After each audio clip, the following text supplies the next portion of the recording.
Driver ang hanap buhay ng papa ko at si mama naman ay may isang pwesto na kanyang inuupahan para sa kanyang negosyo na damitan at the same time bigasan. Iyon ang buhay na aking nagistan meron kami ng kuya ko. At noong ako ay elementary, madalas sabihin ng aking mga kaklase na buti pa kayo, sana ako din. O di kaya naman, sana magkapatid na lang tayo. Yun ay dahil bukod sa perang iniaabot ni Papa, si Mama naman bago umalis ng bahay ay ready na ang aming pack for snack and lunch. Yun ay kahit hindi naman kalayuan sa school ang aming bahay. Si Papa ang madalas mag-abot sa akin ng mga bagay na gusto ko at kung minsan sinisikreto pa namin iyon kay Mama. At sa patuloy kong pagdadalaga, marami ang nagbabago. Alam mo na, babae ako. At may mga lugar kung saan nagiging bistado ang pagkakausbong at paglago ng mga kung ano-ano sa paligid. Na noong una inakala kong normal at ayos lamang, lalo na kapag nauwi si Papa ng gabi at nakainom. At kung minsan ay talagang nagugulat na lamang ako na kinakalikot.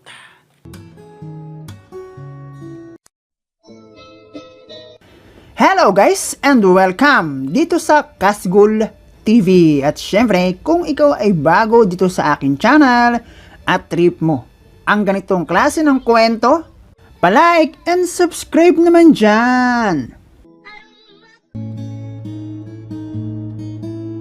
Itago mo na lang ako sa pangalang Annalyn, 24 years old. May 3 anak mula sa aking kinakasama na itago na lang natin sa pangalang Nilo. At kung bakit 19 years old pa lamang ako ay nagsilang na ako ng aking panganay mula kay Nilo, ay narito ang aking kwento. Noong aking kabataan, mga panahong hindi pa tuluyang magulo ang aming pamilya. At pagdating sa blessings ay masasabi kong siksik, liglig at umaapaw. Hindi sa pagyayabang ay kinaiinggitan o pinapangarap ng ilan sa aking mga kalaro at maging schoolmate ang buhay meron kami ng kuya ko. Pagkain, pera, laruan at mga bagong bagay. Na tuwing darating ang birthday at ang araw ng Kapaskuhan, hindi pa kasama doon ang biyaya na aming natatanggap mula naman sa aming mga tito at tita mula sa iba't ibang sulok ng Pilipinas. Pero sa kabila ng blessings na aming natatanggap at blessings pumapasok sa aming pamilya, ay ang hindi ko ramdam na pagkakasundo ni Mama at Papa. At ang kwento kung paano si Kuya ay nabuo at naisilang, na madalas kong marinig kapag mayroong hindi pagkakasundo si Mama at Papa. Lumalabas kasi na hindi maganda ang kwento, na para bang laging dala at buhat ng mama ko, dahil sa mala arrangement wedding na datingan. Maliban sa 15 years na layo ng edad ni Papa kay Mama, sa picture na aking nakita noong kadalagahan ni Mama, bukod sa malayong agwat ng edad nila, kung iyong larawan ang aking pagbabasehan, ay mapapaisip talaga ang kahit na sinong makakakita at mapapasabi ng hindi bagay. At hindi sa pagyayabang dahil si Mama ay aking ina, bukod sa pagiging bata, maganda at maputi, ay mapapaisip ka talaga na para bang ang pagiging mag-asawa nilang dalawa ay merong hocus-pocus na naganap. Parang may mali. Tapos sa pinag-aralan pa, nursing ang mama ko. Samantalang si Papa naman grade 2 ang inabot. At ang pagiging driver ng Papa ko ay talagang nakuha lamang sa sipag at tiyaga. Teenager pa lang raw si Papa noong natuto na magmaneho. At inisip raw niyang iyon na ang susi para siya ay mabuhay at makasurvive. Dahil wala nga siyang pinag-aralan. Kaya kinair talaga ni Papa. Kasama ang determinasyon at lakas ng loob. Kaya yung pagiging driver niya ay matagal na. At masasabing isa sa mga veteranong driver. Mapatracking, pampasahero at maging private o yung family driver. Manual o matic na sasakyan. At nang dahil sa trabahong iyon ng Papa ko, bihira namin siyang makasama. Madalas linggo o kaya naman ay holiday at pag walang pasok. O kaya naman, tulog kami ni kuya kung umalis ng bahay si papa. Kung bumalik naman, tulog na rin kami ng kuya ko. Dahil sa madaling araw kung umalis ng bahay at malalim na ang gabi kung umuwi ng bahay. At simula na maging isang family driver si papa, stay in sa isang kilala at mayamang pamilya sa Manila, ay nagsimula at lalong gumulo ang pagsasama ng aking magulang. Dahil nabalot na ng pagsiselos si mama. At high school ako nang magsimulang mabalot ng kabulastugan ang aming bahay.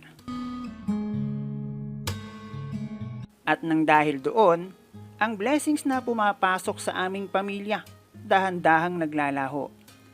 Katulad din ng ibang lalaki, at ang aking kinakasamang si Nilo, si Papa ay mag-iinom din. At ang isa sa madalas na pinagmumula ng gulo sa bahay. Kung ang selos ni Mama ay nakukuha lang sa debate, at ang pag-uwi ni Papa ng lasing ay ibang usapan na. Kahit naman siguro sinong misis, isang linggong wala sa bahay ang iyong mister. Tapos pag uwing gabi, lasing. Sinong misis ang matutuwa? E paano yon? Tao lang din si mama at mayroong pangailangan bilang babae at misis ng isang tahanan. At ngayon na meron akong kinakasama, higit ko pang naiintindihan ng mama ko. At hindi lang 3 o 4 na beses ay sa harapan namin ni kuya mismo, sila ay nag-away. Na umabot sa baranggayan at pagpapalayas ni mama kay papa. Na pati nga yung Biblia ay nakita ko pa kung paano lumipad. Nagkakasundo pero hindi nagtatagal, away na naman. Ang bahay kasi namin walang kwarto. At nakasanayan namin ng kuya ko ay sa ibaba kami matulog. Lalo na noong kami ay mag-high school. Mas maluwag kasing kumilos sa ibaba at pakiramdam ko maaliwalas. At si mama at papa nasa itaas. Pag wala si papa kasama namin sa ibaba si mama.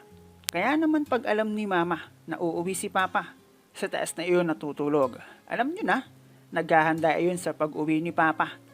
At dahil walang pinto, noong ako ay lumaki at magkaisip, na-realize kong ang boses at ingay pala na aking naririnig 10 oras ng gabi mula sa itaas ay dahil sa matagal na hindi pagkikita ni mama at papa. At ang dahilan kung bakit ako nabuo, kumbaga ingay, ng pagmamahalan at pagkasabik sa muling pagkikita. Na kung minsan nga ay umaabot pa sa puntong kinakabahan ako at naitatanong ko sa aking sarili na, si mama ba yun? Ba't ganun ang boses niya?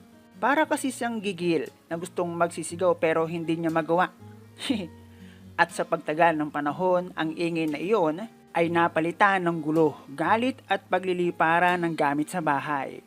At kung minsan nakakagulat, nasa kahimbingan ng aking pagtulog, ay bigla na lang akong magigising sa sigawan. Kaya ayun, laman kami ng chismis kinabukasan. O di kaya naman ay magigising ako na para bang kinakalikot nang magnanakaw yung doorknob ng aming pintuan. Ayaw kasing pagbuksan ni mama si papa kapag uuwi at alam niyang lasing. Kaya si papa ay napapasigaw na lang sa labas, na dahilan upang malaman ng kapitbahay. Noong minsan nga umuwi kaming wasak ang pintuan ng bahay. Kung di ako nagkakamali, Friday iyon. Sabado kasi walang pasok. At ang ginawa namin ni kuya, nagpunta kami sa tindahan ni mama. Tawag na ng tawag si papa. At sinabing pag hindi siya pinagbuksan, sisirain niya ang pintuan. Sa text yun sinabi ni papa, si mama naman ang sinabi yata, sunugin muna para wala ka ng uwian. Ayun, patulan ba naman yung lasing? Pag uwi namin, wasak talaga. At tulad ng dati, gulo na naman. At ang ganoong klase ng pamilya nakaapekto sa amin ng kuya ko. Lalo na noong hindi na umuuwi si papa. Nagkawindang-windang ang aming pag-aaral. Nakatapos naman ako ng 4th year high school at lahat shoulder na ni mama. At karamihan ng naririnig namin ni kuya, kay mama puro daing, kamoting buhay na raw kami. Kami ng kuya ko, hindi na nakapag-college. Tumulong na kami kay mama.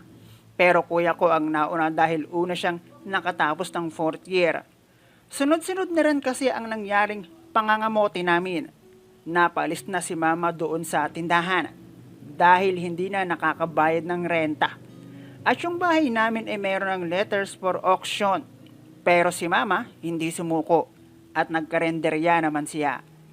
At ako naman noong mag 18 years old, nagtrabaho na ako.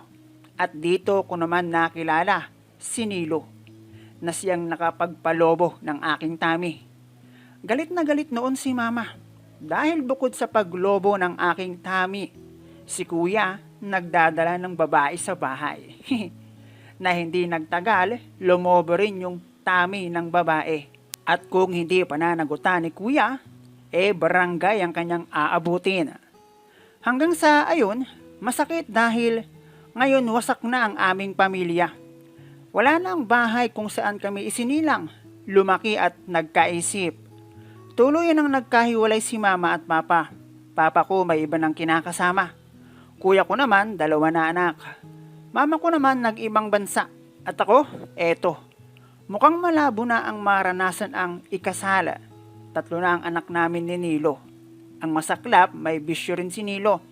Kapisan kami ng biyanan kong hilaw at wala kaming sariling bahay. Dalangin ko sana yung sinapit namin ng kuya ko o ng aming pamilya huwag sapitin ng mga anak ko. Na ngayon ay nakikita ko na hindi imposibleng mangyari din sa kanila. Sa panahon ngayon, ang pag-aasawa pag hindi pinag-isipan at hindi pinaghandaan, parang pagsisindi ng kandila, dahan-dahan kang inuubos. Ang totoo niyan, hindi si Nilo ang unang pirata na nanghimasok sa masukal na lagusan. Medyo nakakahiya pa nga ang pangyayari dahil isang bakasyonista ang hinayaan kong kumamot. Ang malupit, first boyfriend ko pa ang bakasyonista. Hindi pa ako working ng aking makilala, ang lalaki na itago na lang natin sa pangalang Gio. Nagkakilala kami sa computer shop. Si Gio ang nag-assist sa akin para gumawa ng resume. At dahil sa aking contact number na nandoon sa resume, nakagawa siya ng paraan para ako ay makilala. Mabilis ang pangyayari. Wala gwapo Konting pambobola lang, sinagot ko na kaagad. Galing ako sa trabaho noon at panggabi ang shift ko. Nasa lubong ko sa daan si Gio bago pa ako makarating sa amin. Ang sabi sa akin ni Gio, uuwi na raw siya sa kanila. At meron siyang gustong ibigay sa akin at gusto niya, sumama ako sa bahay ng tita niya. Nandoon daw kasi yung regalo. Ako naman antok na. Hindi ko alam kung alin ang aking uunahin. Yung pagmamahal ko kay Gio o ang pag-uwi para makatulog. Pero nanaig ang pagmamahal ko kay Gio at makasama ko man lang siya bago umuwi. Pagdating namin sa bahay ng tita ni Gio, ang daming renter sa com shop. Ang iba doon, kilala pa ako. Bukod sa tito at tita ni Gio na nandoon sa bukana ng com shop na unang nakakita sa amin, nakita rin ng mga nasa com shop ang pag-akyat namin ni Gio sa itaas. Naguluhan pa nga ako. Sa dami ng kilala ko na nakakita sa akin at pumasok sa isip ko na baka isubong ako kay mama. Tapos tanghali pa yun kaya ang init ng paligid. Pagdating namin sa taas, nagdalawang isip akong pumasok sa kwarto. Hindi dahil may iba akong naisip. First time ko ang mga kapitbahay na papasok ako sa kwarto na may kwarto. At para makuha ko na ang regalo, pumasok na ako. At naku nga, ibang regalo pala ang gustong iwan sa akin ni Gio. Akala ko meron akong kukunin. Siya pala ang may gustong kuhanin. At sa paura-uradang paraan at diskarte, wasngi kong wasngi, ay matagumpay naman niyang nakuha. At si Nilo na nakilala ko lamang sa kantin ng company para makalimot kay Gio. Ang ngayon ay ama ng aking mga anak. And hi sa iyo ka story ayan. So thank you kung inabot mo ang part na ito ng ating kwento. Baka ikaw ay merong dami account sa Facebook. Baka gusto mo kong tulungan na dumami yung views dito sa ating channel at syempre yung subscriber. Na ayun, para mabawi ko rin yung dating dami ng subscriber ko. Ayan. So siguro ko naman kilala mo kung sino ako. Shout out sa iyo ka story and peace out.